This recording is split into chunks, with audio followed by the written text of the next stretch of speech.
Hello! Today we're talking about The Geography of Genius, which is a book I've been reading. And basically this author, Eric, decides that there are certain clusters of geniuses that have kind of popped up throughout the ages, like all the philosophers in Athens or all of the painters in Florence.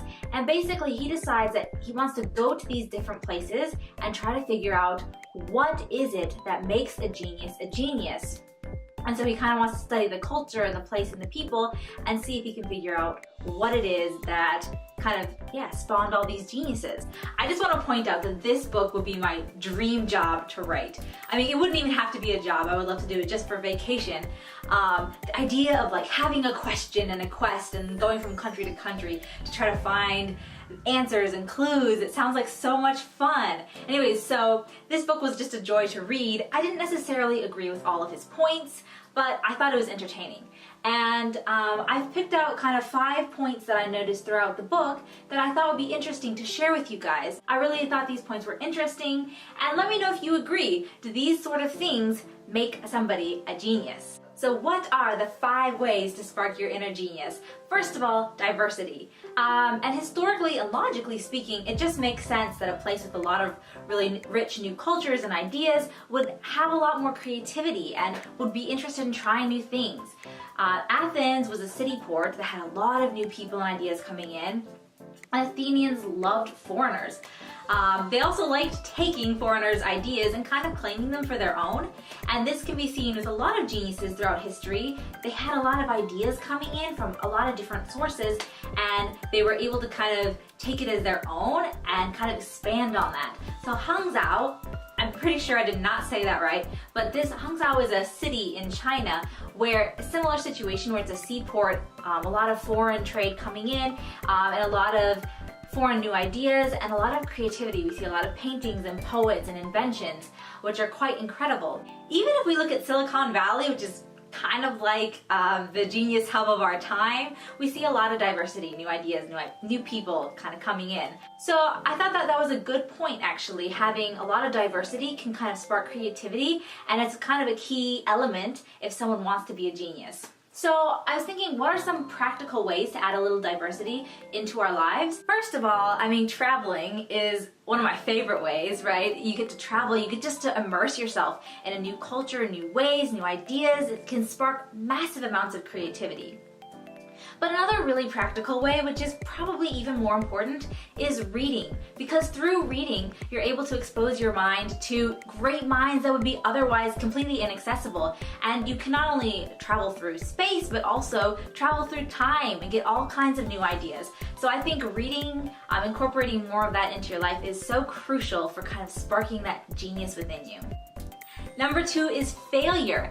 Actually, in order to be a genius, you need to learn how to fail well, and probably fail often.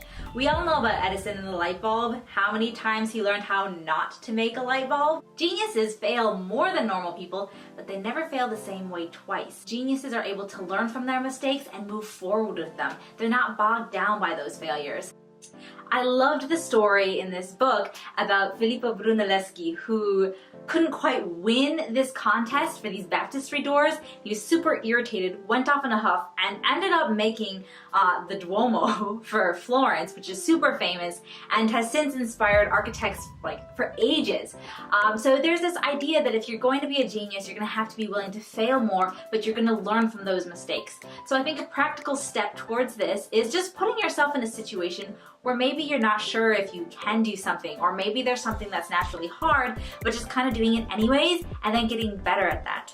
Number 3, in this book, they talk a lot about how movement actually really boosts creativity. There have been a lot of studies done on this in psychology journals, and I've also read a lot of studies about running, where how if you run a lot, you're actually said to have a lot higher creativity levels. In this book, he talks a lot about walking, how the ancient Greeks would walk everywhere. In all these societies where we see a lot of geniuses popping up, there's a lot of walking around, and just kind of getting your body moving also really can boost creativity. So this is a really simple, practical step. In order to spark your inner genius, go take a walk, go take a run, at least get moving somehow. Interestingly enough, these studies actually showed that it didn't really matter exactly how long you were walking for. Even 5 minutes helped a lot. And it didn't really matter where. Even people on a treadmill staring at a blank wall saw high levels of a boost in creativity just from walking a bit, which is really fascinating. Step 4. Here's something that I think is really interesting, but it's not my favorite thing he pointed out in the book. And this is chaos. He pointed out how a lot of geniuses have a lot of chaos in their life, actually. He points out Einstein's messy desk, Mozart and Beethoven's slovenly living quarters. Not only messy desks and messy living room, but also like messy, chaotic cities. Florence was on the brink of an attack when they started building all this art, and they just got over the bubonic plague.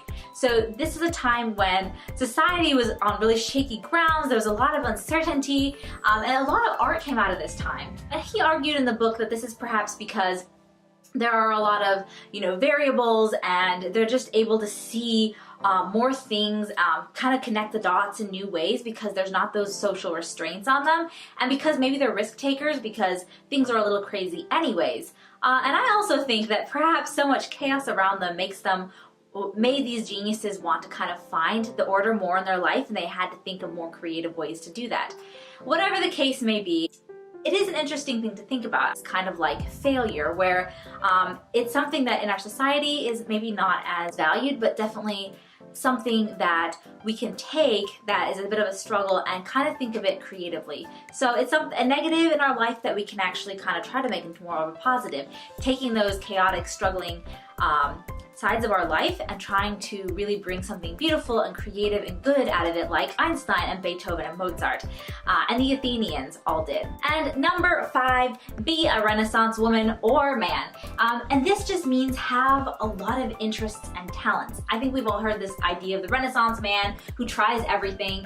And in this day and age where specialty is so revered, this is kind of a critical point, because a lot of geniuses had a lot of interests. They weren't one-dimensional in terms of discipline or in terms of goals. Einstein played the violin, and he played it very well in between his discoveries as a scientist. Look at Leonardo da Vinci. He's kind of the classic Renaissance man who could do everything from inventing to painting to whatever else you can think of. In Hangzhou, this Chinese city, they really revered their poets, but these poets were often inventors who were creating incredible things. They were often painters, they were often politicians. We have the emperor poets.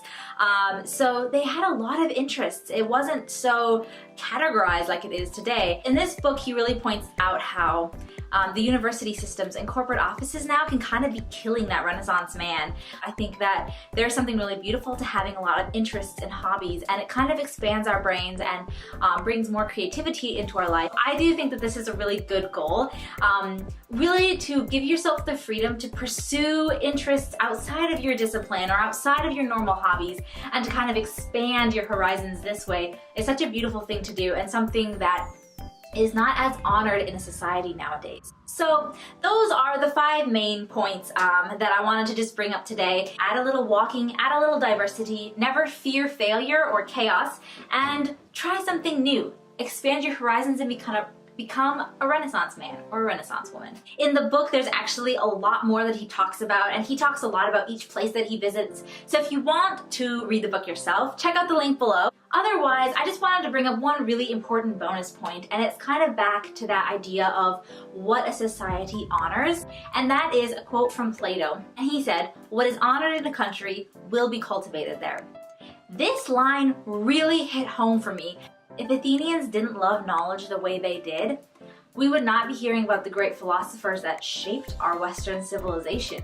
If Mozart's audience hadn't really cared about music at all, they would not have pushed him to do his best. We probably would never have heard his best. If the Medicis in Florence hadn't loved paintings and spent money on them, how many paintings from Michelangelo, Leonardo da Vinci, how many paintings and sculptures, how much beauty and art from Florence do you think we'd actually have? In Vienna, they loved high quality music, and they demanded that, and these composers performed at that level. In Athens, they loved knowledge, they loved new ideas, and we got this amazing philosophy from them.